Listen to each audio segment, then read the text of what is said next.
Bien, entonces, calculado el promedio, que ya conocemos cuánto vale, ¿sí? El promedio nos da 494, y la mediana vamos a tomar este valor más ajustado, ¿no es cierto?, que está un valor corregido, de 384,4. O sea, como ven, son valores que, si bien no son iguales, pero son valores que tienden a converger, a acercarse, vamos a decir. Bueno, y la moda. ¿La moda qué decimos de la moda nosotros? Nosotros decíamos que la moda no es otra cosa que el valor de la variable con mayor frecuencia absoluta. Entonces, lo que nosotros deberíamos hacer para determinar la moda sin cálculo, y ahora vamos a hacer lo mismo que hicimos con la mediana, ¿sí? Yo voy a ir pasando en limpio acá los valores porque voy a tener que borrar sí o sí el pizarrón. Voy a anotar por acá el promedio, que nos dio 494, la mediana, que nos dio 384,4, ¿sí? Y ahora vamos a calcular la moda. Bien, entonces, ¿qué es la moda? La moda habíamos definido nosotros como el valor de la variable con mayor frecuencia absoluta. Entonces, miramos nosotros la frecuencia absoluta, la columna. ¿Cuál es la de mayor frecuencia? Y este que dice 128. Bien. ¿Y a qué variable corresponde? Y acá, como la variable está en un intervalo, lo que vamos a hacer es tomar la mediana nueva, perdón, la marca de clase nuevamente. O sea que de acuerdo a este concepto, la mediana nos da 300. Fíjense que coincide con el valor que sacamos de manera rápida para la mediana hace un ratito. Pero ahora también vamos a utilizar la fórmula para calcular la moda, que ustedes lo tienen ahí en el material. El límite inferior de la clase modal más de 1 sobre, o dividido, de 1 más de 2, y acá fíjense que el material hay que corregir porque acá dice de 1 más de 1 el material, pero es de 2 en realidad, ¿sí? Por, Profe, ¿puede bajar un poquito la bueno, cámara? Ahí está. Gracias. o sea que esto sería el valor para la fórmula para calcular la moda. Bien, entonces, la clase modal es lo que dijimos antes, la clase que corresponde a la mayor frecuencia absoluta, que es esta clase. Bien, de acuerdo a eso, el límite inferior ¿a qué corresponde? A 200. El límite inferior corresponde a 200. D1, ¿qué viene a ser D1? D1, voy a escribir acá, es la diferencia entre la frecuencia absoluta y la frecuencia absoluta anterior.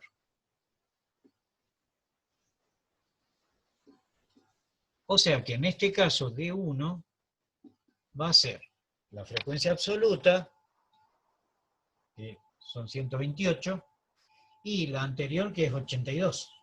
Entonces, acá entonces va a ser 128 menos 82.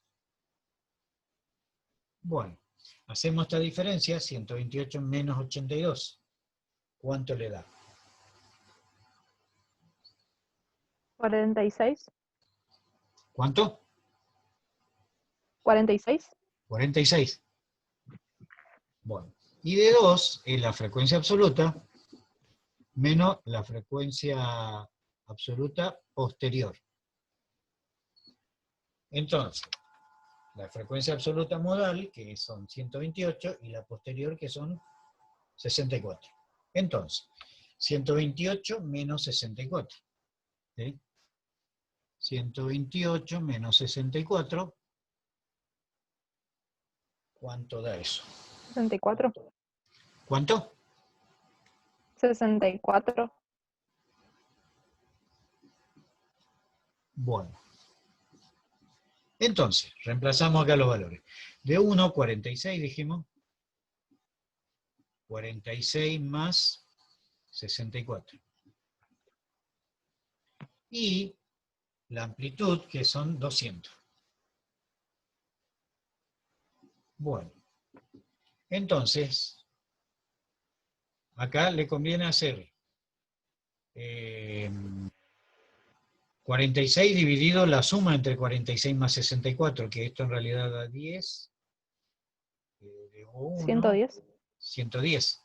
46 dividido 110 por 200.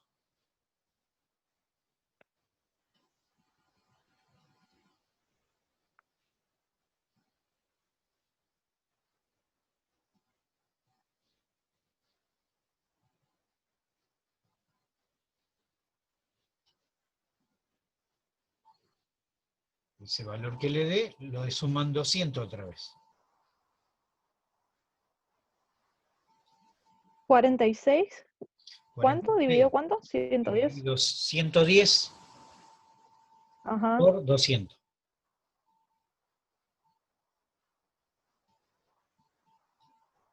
Y ese resultado, más 200. 83.000. 83, sería, ¿no, profe? No. ¿Cuánto te está dando tu calculadora? Acordate que voy a interpretarla así. La coma es punto y el punto es coma en tu calculadora. Ah. Donde es coma es unidad de 1000 para vos. Al final era dividido 200. No, por 200. Ah. No, entonces hice mal. ¿Y a los otros cuánto le dio? ¿Belén? ¿Gamboa?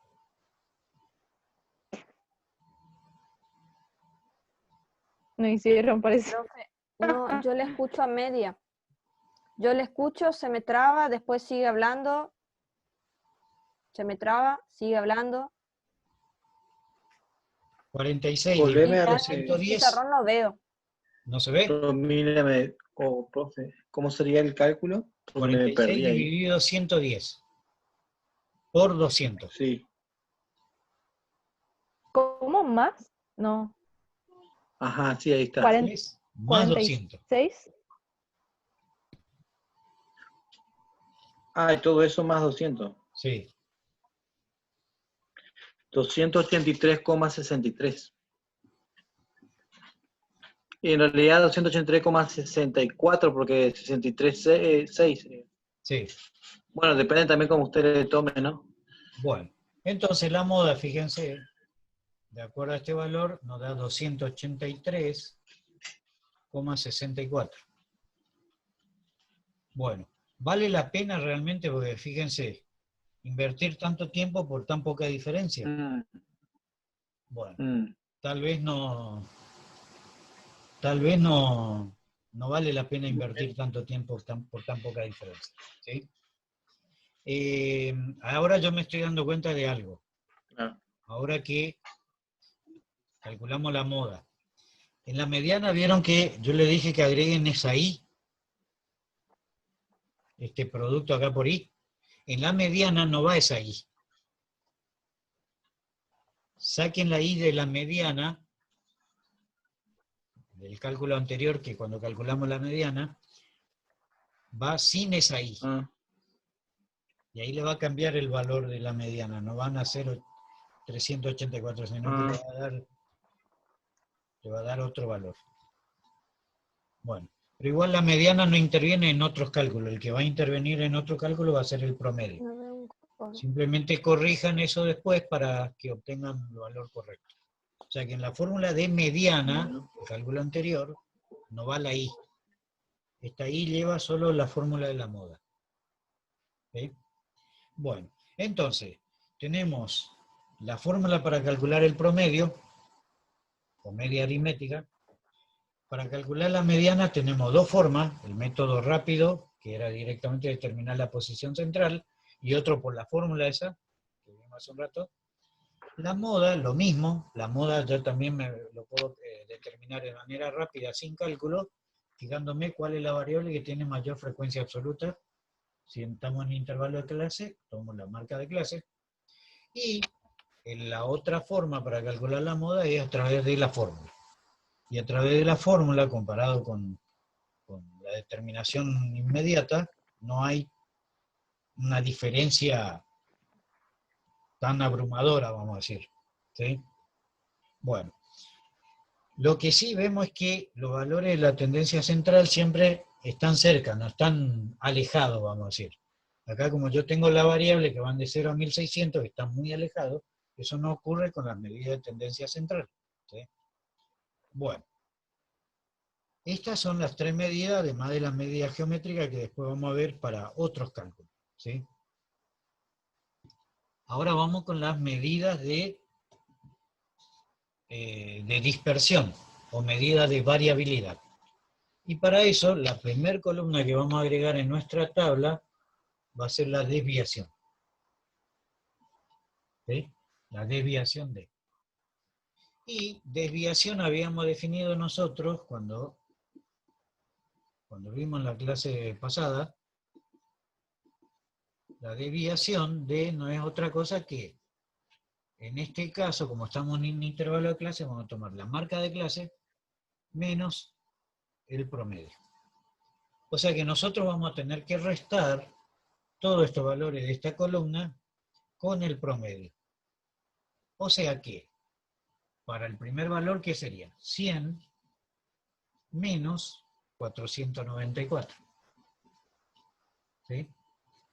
Cuando ustedes obtienen este valor, lo que ya les conviene hacer directamente,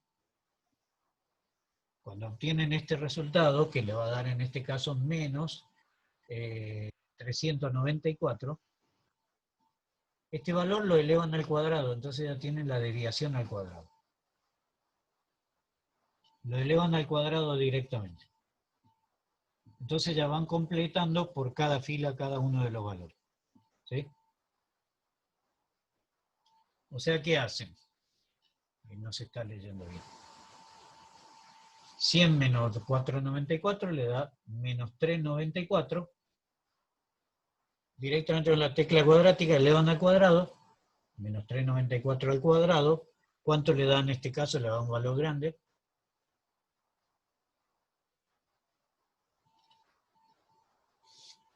¿Cuánto le da? 155.236, ¿puede ser? Menos 155.000. 155.236. Bueno, Sí. aquí le va a dar valores grandes en este caso. A medida que nos aproximamos al valor del promedio, se va a ir achicando esa diferencia y después se va a volver a aumentar. ¿Sí? Bueno, Profe, ¿para qué hacemos esto?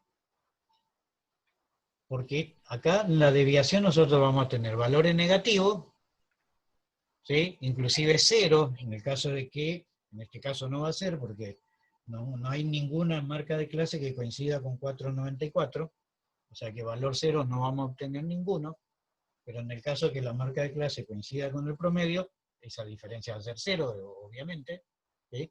Y 0 al cuadrado me va a dar 0 también. Bueno, no es este caso. Entonces, todos estos valores negativos y positivos, si nosotros sumamos, hasta podemos llegar a obtener un valor nulo acá. Entonces, la sumatoria de la desviación a nosotros no nos sirve. Por eso elevamos al cuadrado para que los resultados sean todos positivos, y esta sumatoria sí a nosotros nos interesa, ¿sí? Una vez que hacen toda esta diferencia, en este caso va a ser 300 menos 494, ¿sí? En este caso le va a dar menos 194, lo elevan al cuadrado y ya van completando acá la desviación al cuadrado. ¿Sí? Bueno, todo eso trabajo lo van a tener que completar. En este caso, 500 menos 494, acá va a ser 700 menos 494, 900 menos 494, y así sucesivamente. 1100 menos 494, 1300 menos 494, y 1500 menos 494. Bueno, cada una de estas diferencias lo elevan al cuadrado y acá se dan cuenta que tienen valores bastante grande. Suman y obtienen acá la sumatoria. ¿Sí? Esa sumatoria del cuadrado de la desviación le va a servir para calcular la varianza. ¿Sí? ¿Qué era la varianza? La varianza es la sumatoria del cuadrado de la desviación dividido n. O sea que este resultado que obtienen acá, una vez que suman todos estos cuadrados, ese resultado van a dividir por n, que en este caso n es 400, y ahí obtienen la varianza. ¿Sí? Bueno, acá en este caso, cuestiones de tiempo, lo completan ustedes, ponen ese valor, dividen por 400 y tienen la varianza. Después, ¿qué van a hacer? La desviación estándar. La desviación estándar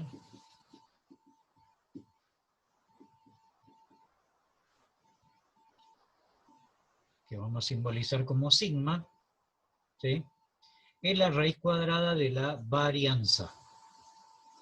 O sea que este valor que ustedes obtienen acá, le sacan la raíz cuadrada y tienen la desviación estándar. Y por último, el coeficiente de variación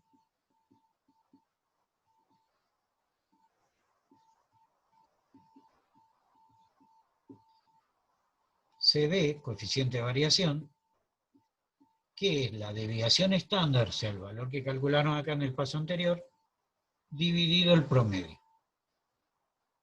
Entonces,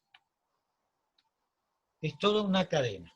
Una vez que ustedes van calculando la desviación, ya elevan al cuadrado y van completando el cuadrado de la desviación. Una vez que tienen toda la columna completa, suman todo, ¿sí? Obtienen la sumatoria, y esa sumatoria le va a servir para calcular la varianza, y es todo un cálculo en cadena. Una vez que calculan el cuadrado de la desviación, la sumatoria del cuadrado de la desviación, dividen por n, la población, obtienen la varianza. A la varianza le sacan raíz cuadrada, obtienen la desviación estándar. La desviación estándar dividido el promedio le da el coeficiente de variación. Bueno, Profe, ¿ese valor siempre da decimal? acá estos valores le van a dar decimal. Y si van a trabajar con valores Y menor. redondeados, por la duda trabajen con 4 cifras por lo menos, para que no arrastren tanto error. ¿Sí? Bueno, y una vez que yo calculé este valor del coeficiente de variación, viene el análisis. Si el coeficiente de variación tiene un valor menor que el 20%, o sea, menor que 0,2, ¿sí? Este valor 0,2 significa 20%, quiere decir de que la población estadística es homogénea. Si este coeficiente de variación le da un valor mayor que 0,2 o mayor del 20%, quiere decir de que esta población estadística es heterogénea o dispersa. ¿Qué quiere decir esto? Que los valores de la variable están muy distribuidos en muchos valores. Bueno, acá, por simple análisis, podemos nosotros inferir, de acuerdo a los valores que tenemos acá en la tabla, que el coeficiente de variación lo más probable es que tenga un valor mayor que el 20%. Porque vemos nosotros que el promedio y todo eso está muy por debajo, o sea, tiende más bien hacia los menores valores del depósito que en la parte central. Entonces, como vemos que está, vamos a decir, no es homogénea esta distribución, sino tendría que dar una campana de Gauss perfecta, sino que esto es muy heterogéneo, este coeficiente de variación va a ser muy grande. Y cuando el coeficiente de variación supera el 20% y estamos en presencia de un conjunto de población estadística que se denomina disperso o no homogéneo, el promedio, este promedio que nosotros calculamos acá y que todo el mundo habla de promedio, no es representativo de la población estadística. No quiere decir que esté mal. No representa la población estadística. O sea que yo no podría decir con un coeficiente mayor al 20% que en promedio los clientes de este banco tienen un depósito del orden de los 400, del orden de los $500, vamos a decir, redondeando. ¿Por qué no puedo decir? Porque el coeficiente de variación me está diciendo, ojo, el promedio no es representativo de la población estadística, porque el coeficiente de variación es muy alto. Entonces, yo no puedo decir que en promedio los clientes de este banco tienen un depósito de $500 en su cuenta bancaria, ¿sí? No puedo tomar como una referencia. Entonces, hay que tener mucho cuidado cuando se nos quiere vender algo solamente con el promedio. Por ejemplo, uno puede decir, el promedio de un curso es de 7. Ese curso es bueno, promedio 7. Pero, si el coeficiente de variación es mayor del 20%, lo que me está queriendo decir es que hay alumnos que tienen promedio muy inferior a 7 y muy superior a 7.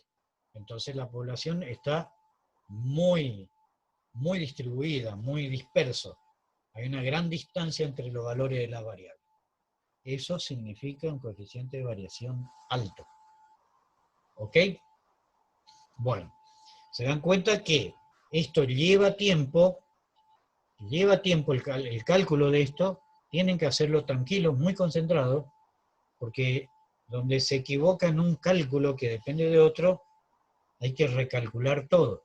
Por ejemplo, fíjense que en este caso no nos podemos dar el lujo de equivocarnos con la sumatoria del cuadrado de la desviación. O sea que no podemos equivocarnos en el cálculo de desviación ni en su cuadrado, porque la sumatoria va a estar mal. Y si yo me di cuenta de eso una vez que terminé de calcular el coeficiente de variación, tengo que recalcular todo, absolutamente todo. Porque miren, todo depende de todo. En la parte de los valores de la medida de dispersión o de variabilidad, todas las medidas dependen uno de otro. ¿Okay? Bueno, lean el material que está bien sencillo, bien práctico. Tienen que leerlo para poder ampliar, porque ahí hay conceptos que explican mejor, que para eso justamente está el material de lectura, para que ustedes puedan afianzar la parte conceptual, la parte del marco teórico, ¿sí? La parte práctica y cómo se usa cada concepto es lo que estamos trabajando acá. Como ven ustedes, la tabla lleva su tiempo, pero yo les sugiero a ustedes que en la clase que viene a lo mejor lo que vamos a hacer es empezar a trabajar esto con Excel, ¿sí? Pueden pedirle a Guillermo que le ayude, porque esta es una planillita fácil, que estas fórmulas, ¿sí? Estas fórmulas, ustedes lo puedan ya incorporar en la planilla, porque en el Excel se puede programar la fórmula. Entonces, simplemente es cargar, miren, la cuestión sería cargar inclusive la variable y la frecuencia absoluta, y después todo lo demás, como dependen de los anteriores, porque todo esto son fórmulas, fíjense que la acumulada es este valor más el siguiente, va acá. Se puede hacer una fórmula, y ustedes cargan estas dos columnas, y ¡pum!, le da completa la planilla en el Excel. Pero, ¿está bien eso? Y está bien, y está perfecto. ¿Pero qué cálculo van a hacer ustedes? Y bueno, se ahorraron mediante Excel hacer todo ese cálculo. Pero ustedes tienen que programar esa fórmula, ¿sí? En cada posición. Ustedes cargan solo dos columnas, ¿sí? Y le completa absolutamente toda la tabla. Es más, inclusive, lo que pueden hacer es programar en cada posición de la cuadrícula para el Excel la fórmula para obtener cada uno de estos valores, le da todo. Toda la medida de posición, toda la medida de dispersión. O sea que no tienen que estar con la calculadora. ¿Cuánto le puede llevar a hacer esta planilla una vez que ya ustedes tienen una planilla modelo? 5 minutos, ni eso. 3 minutos. Descargar los datos. 5 minutos, póngale. Cargan dos columnas, le da todo. Pero a partir de ahí viene el análisis, la interpretación, porque ustedes, acuérdense que después de esto viene otra etapa, que es la inferencia estadística. Y ustedes en la inferencia estadística tienen que justificar o fundamentar el trabajo de ustedes en base a todos los conceptos estadísticos que vimos. ¿Sí?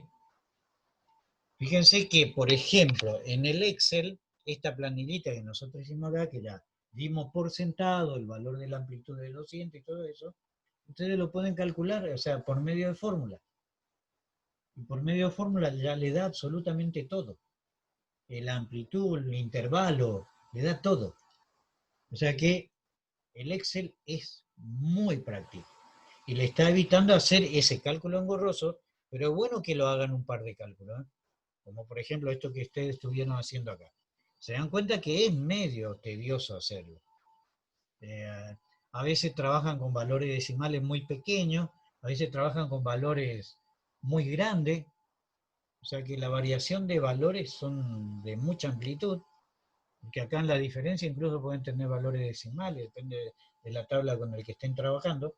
Y con el Excel, si ya ustedes tienen planificado cómo hacer la tabla, es solo cargar datos y le da absolutamente todo. Pero absolutamente todo lo pueden hacer. Sería bueno que lo hagan también con Excel, no solo por el tiempo que se van a ahorrar, sino también de aprender el tema del uso de las TIC. Porque miren que, como ven ustedes, ahora estamos nosotros en una clase que es un ensamble entre presencial y la virtual. Porque esto más o menos es virtual porque no estamos uno frente a otro, no estamos valiendo de un medio tecnológico, ¿sí? Y después este soporte a ustedes le van a servir porque va a estar en el espacio del aula virtual, lo pueden consultar cuantas veces quieran, ¿sí? Y es un soporte intermedio, y cuando ustedes sean profe y estén delante de sus alumnos, la realidad de las clases que ustedes comenzaron a estudiar, ¿sí? Es muy diferente a con lo que se van a recibir, porque ahora van a entrar a convivir, vamos a volver a clase, pero van a convivir los dos sistemas, ¿sí? Y tal vez la realidad cuando ustedes ya tengan que ejercer, a su vez sea muy diferente, a su vez, a cómo terminaron su etapa de formación, ¿sí? Pero ese aprender y reaprender le va a ir acomodándose al sistema que venga. No sabemos cuál es el sistema que va a venir, pero cambio seguro que va a haber. No va a ser esta que veníamos usando antes. Antes de marzo ya fue, nunca más va a ser eso. Por más que volvamos a la clase, siempre va a haber soporte en el aula virtual. O sea que vamos a entrar al aula y vamos a decir, bueno, ese material del aula lo trabajamos así. Y ya acortamos, ya vamos por el atajo directamente, es como estamos haciendo esta clase de acá. ¿Se dan cuenta? No es que vamos a entrar y explicar como que no tienen el material ni nada de eso. O sea que ahora cambiamos totalmente el esquema de trabajo. Y cuando ustedes ejercen, seguramente vaya a saber cómo se va a implementar el sistema, van a cambiar, seguro que va a cambiar, va a ser diferente. Ustedes mismos se van a idear de hacer cosas. Y una vez que ustedes hacen esto con una planilla, después no van a querer volver a hacer a mano nada. Van a querer ir a Excel y hacen todo por Excel.